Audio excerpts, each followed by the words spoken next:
Sejumlah lokasi di Jakarta terendam banjir sejak pagi hingga malam hari. Air kiriman dari kawasan hulu di Bogor yang membuat Sungai Ciliwung meluap diperparah dengan hujan yang mengguyur Jakarta dari siang hingga malam hari.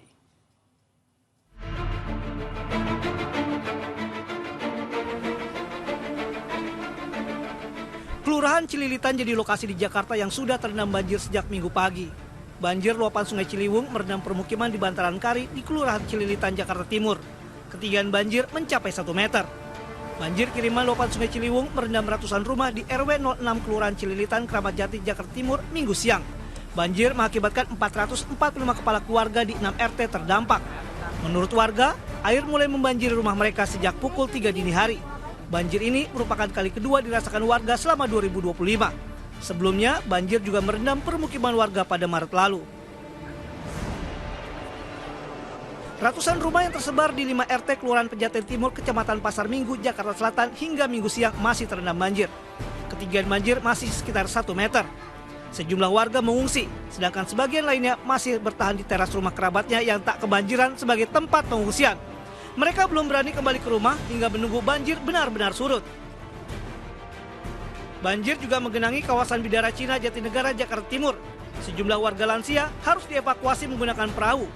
Meski begitu, sebagian besar warga Bidara Cina yang sudah terbiasa dengan situasi banjir lebih memilih bertahan di lantai 2 rumahnya. Banjir di Bidara Cina mulai terjadi pada Minggu dini hari, disebabkan meluapnya Sungai Ciliwung setelah wilayah hulu diguyur hujan deras. Jalan Dharma Wangsa Raya, Jakarta Selatan jadi lokasi yang juga terendam banjir.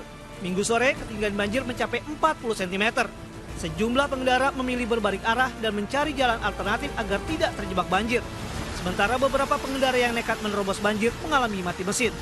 Selain hujan deras, drainase yang buruk diduga menjadi penyebab banjir.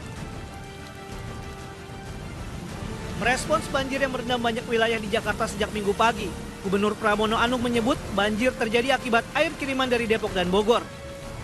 Selain itu, banjir diperparah dengan curah hujan tinggi di Jakarta.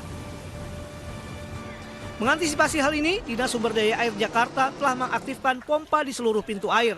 Dengan mengaktifkan seluruh pompa di pintu air diharapkan membuat banjir segera surut.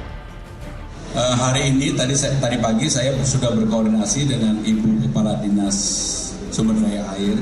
Memang banjir yang terjadi pada hari ini adalah banjir kiriman yang paling utama. Karena curah hujan yang cukup tinggi di atas 200 liter, sehingga dengan demikian penanganannya semua pompa sudah kita hidupkan. Kemudian air sudah kita atur, pintu-pintu air, dan mudah-mudahan siang ini banjirnya sudah surut. Hingga Minggu malam, banjir di sejumlah titik belum juga surut. Salah satunya di Kelurahan Pertokokan, Kebayoran Baru, Jakarta Selatan. Ratusan rumah di 15 RT yang berada di 3 RW terendam banjir hingga 70 cm. Selain merendam rumah, banjir juga merendam kendaraan warga. Meski banjir cukup tinggi, tapi sebagian warga masih memilih bertahan di lantai 2 rumahnya. Pemimpin Jakarta silih berganti. Beragam kebijakan coba diterapkan untuk menjinakkan banjir di Jakarta. Tapi nyatanya, banjir masih jadi masalah klasik yang belum dapat dituntaskan. Penggunaan pompa air merupakan solusi merespon banjir. Tapi yang ditunggu warga Jakarta, tentunya kebijakan yang membuat banjir menghilang, pergi dan tak kembali. Tim Liputan 6 SCTV melaporkan.